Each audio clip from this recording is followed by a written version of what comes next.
Amigos televidentes, gracias por estar en nuestra sintonía. Vamos a seguir tratando con el doctor Emilio aquí el tema sobre derecho y migración, de acuerdo a la ley y a la Constitución. Sí, bueno, en el capítulo anterior nosotros teníamos un tema con el doctor Emilio. Sin embargo, nosotros tenemos que iniciar, y como decía el viejo mío, se comienza por el principio. Y hay un tema fundamental, sobre todo en el aspecto migratorio. Y como resultado de esto, de una sentencia del Tribunal Constitucional, recuerdas tú, Emilio, el hecho de que ocurrió que con la 168 dio paso a lo que fue la ley 169 de 2014, donde se le permitió a un grupo de extranjeros poder regularizar básicamente su condición. Producto de esto, hubo una ola masiva de extranjeros que aprovecharon este asunto de extranjería. Y sin embargo, vimos la falencia, la debilidad que tenía el Estado, vimos también las dificultades que tenían estos extranjeros al momento de poder solicitar, poder transcribirse en muchos casos, o poder regularizar su estatus. Y vimos también la vulneración de muchos derechos fundamentales. ¿Qué entiendes tú? ¿Cómo fue acogido realmente este proceso, el asunto de la misma sentencia, de la misma ley? ¿Qué tú nos puedes decir sobre eso?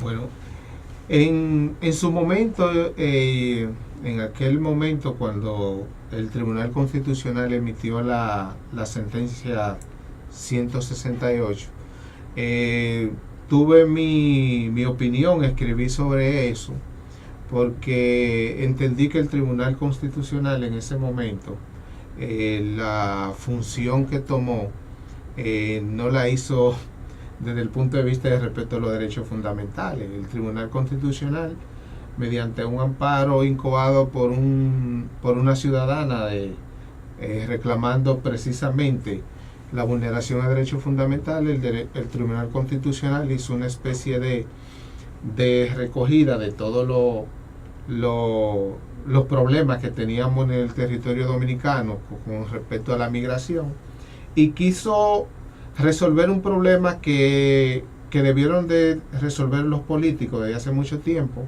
aunque el Tribunal Constitucional es un ente político del Estado, o sea, desde el punto de vista jurisdiccional tiene que inmiscuirse en los asuntos políticos.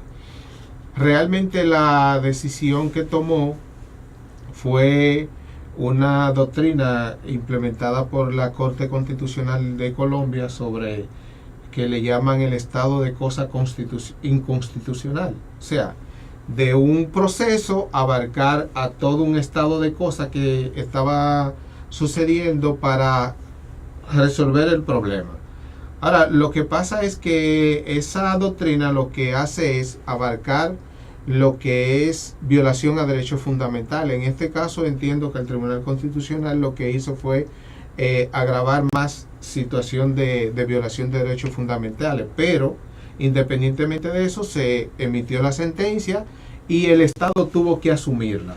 El Estado dominicano la asumió, y la asumió mediante el proceso de regularización que, como bien establecía, fue mediante una ley, la ley 169, que vino a tratar de implementar lo que la sentencia había establecido, o sea, regularizar los extranjeros que estaban de manera ilegal en la República Dominicana, especialmente el caso del tema de los nacionales haitianos. ¿Qué sucedió con la implementación de la ley? Que en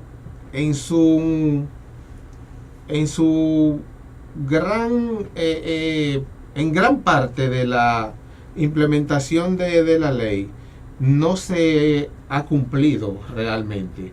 ¿Por qué? Porque existe en la institucionalidad dominicana dos problemas fundamentales. El problema fundamental es que los nacionales haitianos que están de manera ilegal en República Dominicana tienen un problema desde su nación, con el problema de la identidad. Y para poderse regularizar, tenían que llevar alguna documentación de su país, que estableciera por lo menos el nombre de la persona y algunos datos que la mayoría de los ilegales no tenían. Como pasaporte, sí, ficha.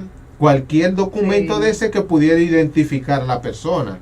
Eso tenía que conseguírselo su país de origen. Correcto. Entonces, esa fue la primera dificultad, que la mayoría, porque saben que el Estado haitiano tiene un problema de institucionalidad muy grave. Entonces, la mayoría de las personas ni siquiera están asentadas en un registro. Sí.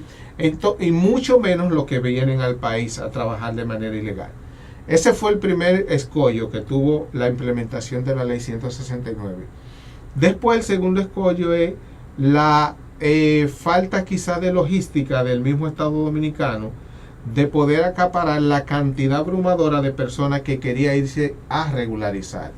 Fueron mucha cantidad de personas que fueron, pero no la gran mayoría no pudieron regularizar. Si todavía en este mismo año vimos que el Estado está hablando de una prórroga para poder cumplir con lo mismo que dice la ley 169. Quiere decir Entonces, eso. usted dice que diría que el Estado no estaba preparado en ese momento. No, yo entiendo que el Estado no tiene problemas, falencias, como bien decía Richard, con respecto a la logística de poder implementar todo eso de manera tan rápida. Eso tiene que ser un proceso lento, un proceso paulatino y un proceso que no sea masivo. O sea, de tú ir haciendo, por ejemplo, encuestas como se han hecho, identificando dónde están los focos de personas e incluso trasladando equipos, personas especializadas para que puedan identificar esos ilegales. Y así, entiendo, podría hacerse el proceso mucho más expedito y mucho más llevadero. Pero realmente como se inició y como se trató de implementar, tuvo problemas desde el inicio, porque incluso lo que hizo fue que se distorsionó con muchas personas que empezaron a beneficiarse económicamente de eso. Muchos incluso inmigrantes haitianos ilegales estafados. O sea, que desde ese punto de vista hubo una agravante de los derechos humanos. Incluso ustedes llegaron a ver las grandes filas que se hacían de personas, que evidentemente hay el solo hecho de tú ver esas personas como en la forma en que estaban, todavía hoy en día yo he visto en algunas provincias esas filas, eso es denigrante. O sea, eso es violación a la dignidad de la persona, tal como se está manejando eso. O sea que la logística todavía no está ni siquiera diseñada para poder implementar eso. Y por vía de consecuencia, cuando no está la logística, el Estado no tiene las estructuras para poder acaparar ese grupo de personas, evidentemente hay vulneración a derechos humanos de la persona. Porque el solo hecho de usted pasarse un día entero en una fila en el sol, esperando tener la oportunidad de entrevistarse con un oficial de migración, eso en la mayoría de las veces evidentemente hay una violación de la dignidad humana. Y sabemos que los ilegales, los extranjeros, los migrantes como tal, son personas que son de alta vulnerabilidad. Primero, porque no están en su país de origen, ese es el primer problema.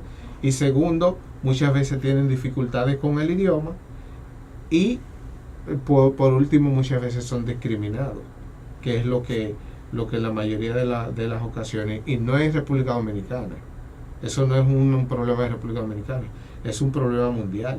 Por eso la ONU se ha pronunciado sobre eso y se ha redactado la Convención sobre Derechos de los Migrantes del año 2003. Sin embargo, Emilio, hay algo muy importante que cabe resaltar. Y es que el Estado tiene ese derecho, ¿verdad?, a poder implementar normas regulatorias para poder organizar su gobierno, todas las instituciones. Pero tuvimos en ese momento, y creo que hasta ahora, no sé si llamarle la injerencia, o quizá otros países, algunas ONG que estuvieron muy activas reclamando para que esos nacionales haitianos que tenían la dificultad de poder conseguir las documentaciones como acta de nacimiento, como pasaporte de su país, reclamaban que la República Dominicana debía proveerles estos documentos. Es una obligación de la República Dominicana aportarle un documento para que puedan regularizarse. No, desde el punto de vista de la soberanía estatal, el Estado no está en la obligación de suplir una deficiencia del Estado de donde es la persona ilegal. Eso tiene que suplirlo su Estado. Lo que sí está en la obligación la República Dominicana, desde el punto de vista de la Convención, es de proveer a las personas extranjeros que están en su territorio que tengan contacto con las autoridades de sus estados, de sus respectivos estados. Porque mira, el problema de las dificultades de los migrantes, que tienen múltiples facetas, nosotros lo podemos ver desde el punto de vista de la dificultad que tienen los nacionales haitianos para adquirir una documentación, tanto en su país como en la República Dominicana. Pero eso es más complejo, porque es que lo que yo he manifestado, que desde el punto de vista de los derechos humanos, los estados lo que tienen es una hipocresía con respecto a la migración ilegal. ¿Por qué tú entiendes que hay una hipocresía? ¿A qué te refieres? ¿Por qué hay una hipocresía? Porque los estados se benefician de los migrantes. O sea, el traslado de personas de un país a otro, los estados receptores de inmigrantes se benefician de eso. Y nosotros tenemos ejemplo claro. Si ustedes ven República Dominicana, la cantidad, el porcentaje de remesas que recibe República Dominicana de los dominicanos que están en el exterior, si nosotros lo dejamos de recibir, en el Estado Dominicano hay una crisis económica. Pero igualmente, si nosotros dejáramos de recibir la mano de obra de las personas ilegales que están en nuestro territorio, también aquí hay una crisis económica. Pero eso no es propio de la República Dominicana. Si en California, en Estados Unidos, los mexicanos dejan de producir en los campos donde ellos trabajan agricultura, hay una crisis en el estado de California. Pero vemos que esos ilegales que vienen a nuestro país, supuestamente le quitan el trabajo a los dominicanos. Entonces no se recibe beneficio. Puede recibir beneficio tal vez algún empresario, si no se llevan de aquí para sus países. Precisamente ese es lo que yo le llamo la hipocresía. Porque si fueran trabajos que los dominicanos estaríamos dispuestos a hacer, realmente esa mano de obra no fuera tan grande como es en la actualidad. Si los trabajos que hacen los dominicanos en Nueva York lo hicieran los estadounidenses, tampoco le permitieran a los dominicanos trabajar allá. Lo que pasa es que los trabajos que hacen los ilegales aquí son los trabajos que nosotros los dominicanos no queremos hacer. Y los trabajos que hacemos nosotros en otras naciones son los trabajos que los nacionales de esas naciones no quieren hacer. Entonces ese es el problema. Si nosotros si los estados dejaran esa hipocresía de decir que están con una política en contra de inmigrantes ilegales, pero dejaran de emplear, sus empresarios dejaran de emplear y el Estado mismo dejara de emplear ilegales, el problema se resolvería más fácil. Porque uno de los mayores empleadores de ilegales en nuestro territorio es el propio Estado. Y eso no hay que ser científico para verlo. Ustedes nada más tienen que ir a las construcciones que hace el Estado, a ver quién es que está haciendo Emilio, la mano de obra. nos vamos a ir a una pequeña pausa publicitaria y cuando retornemos vamos a ver cuáles son los beneficiarios aquí en cuestión de ilegales. En breve regresamos.